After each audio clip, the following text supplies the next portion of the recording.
You think you have a discipline problem? You don't. You have a control problem. And those are not the same thing. If you've ever said to yourself, I just need to be more disciplined, I just need to try harder, I just need to wake up earlier, then this is for you. Because the belief that you lack discipline is quietly damaging your confidence. And it's probably wrong. Let's start here. Discipline is not the ability to force yourself to do hard things. Discipline is the ability to consistently act in alignment with a chosen direction. And most people aren't failing because they can't force themselves. They're failing because their environment controls more of their behavior than they realize. You don't lack discipline. You lack control over the forces pulling your attention. Look at your average day. You wake up. Before you even think, your phone is there. Notifications, messages, emails, news. Your brain enters reaction mode within minutes. You didn't choose your first thought of the day. It was chosen for you. Then you try to work, but your focus is fractured. Tabs open, messages coming in, background noise. Half-finished tasks. You're not lazy, you're distracted. And distraction feels like a discipline problem, but it's not. It's a control problem. Here's the difference. Discipline is internal, control is environmental. If your environment is built to fragment your attention, your discipline will constantly feel weak. Imagine trying to diet in a house full of junk food. Imagine trying to save money while living inside a casino. Imagine trying to focus while living inside a notification machine.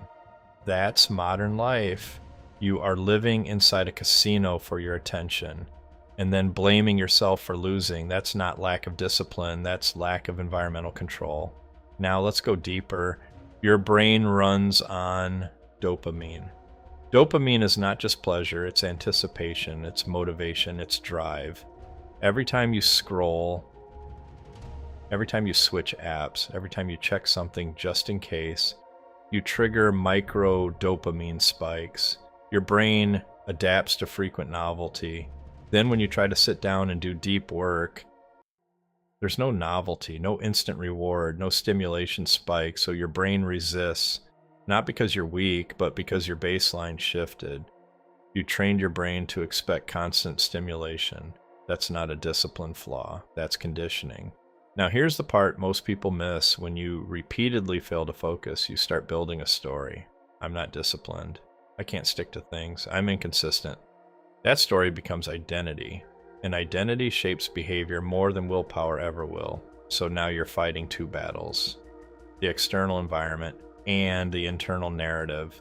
You wake up already believing you're the kind of person who struggles with discipline. That belief drains energy before you even begin. But what if the problem isn't discipline? What if the problem is too many inputs, too many options, too many interruptions, too many unstructured hours?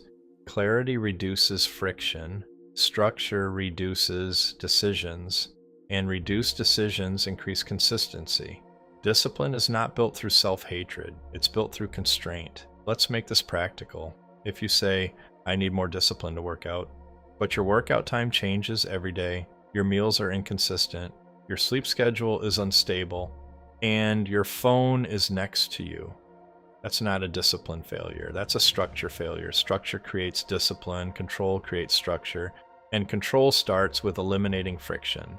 Most people try to increase discipline without reducing friction. That's backwards. You don't build discipline by pushing harder. You build discipline by removing chaos. Now let's talk about something uncomfortable. Sometimes what we call lack of discipline is actually lack of direction. If you don't know where you're going, you won't fight hard to get there. If your goal is vague, your motivation will be weak. If your path is unclear, your effort will feel scattered. And scattered effort feels like inconsistency. But it's not inconsistency, it's diffusion. You can't be disciplined towards something undefined. That's like sprinting without knowing the finish line. Eventually you slow down, not because you're lazy, but because the target isn't visible. This is why clarity changes everything. When you have a defined path and when you know your next step, when your environment supports that direction, discipline becomes easier, not effortless, but easier.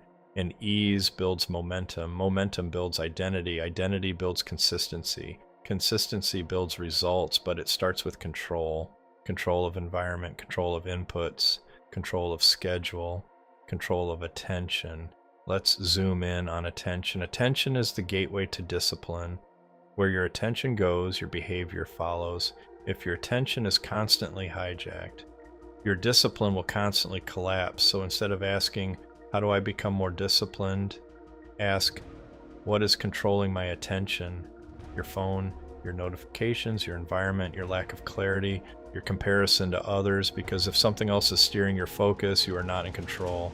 And without control, discipline is fragile. Now here's something powerful. You don't need extreme discipline. You need consistent constraints. Wake up at the same time. Work in defined blocks. Remove your phone from your desk. Plan tomorrow the night before.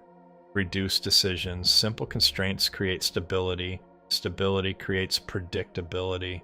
Predictability reduces cognitive load. Reduced cognitive load increases follow-through. This is neurological, not motivational. When your brain feels safe and structured, it cooperates. When your brain feels chaotic and overstimulated, it resists. Resistance feels like lack of discipline, but it's stress.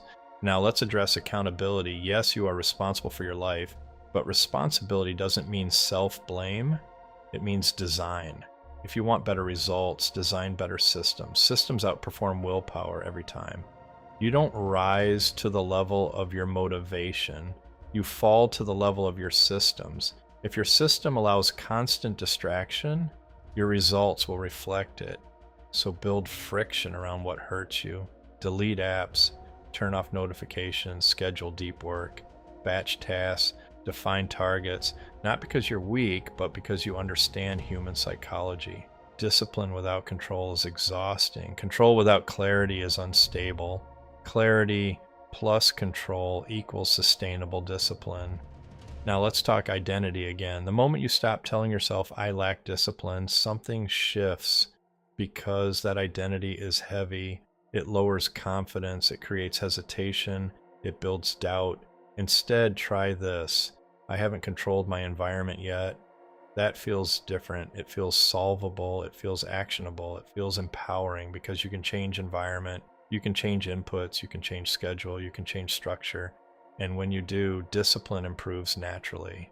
Now here's where this connects to something bigger. If you're trying to build a side income, a YouTube channel, a new body, a new skill, a business, you need consistency. And consistency requires clarity of direction, control of environment, structured execution. That's exactly why I built the exit map. Not as motivation, not as hype, but as structure. Because when you remove ambiguity, discipline strengthens. When you define the path, resistance weakens. When you see the steps clearly, execution stabilizes. The exit map isn't about forcing yourself. It's about designing control. It's about building a path that reduces friction instead of increasing pressure. If you feel like you've been trying harder and still falling short, you probably don't need more effort. You need more structure. And structure creates control. And control builds discipline. You don't lack discipline. You lack environmental leverage. Fix that. And watch what changes. Because once control returns, confidence returns, momentum returns, self-trust returns. And when self-trust returns, everything compounds. You don't need to become a different person. You need to design a different system, and that is far more powerful.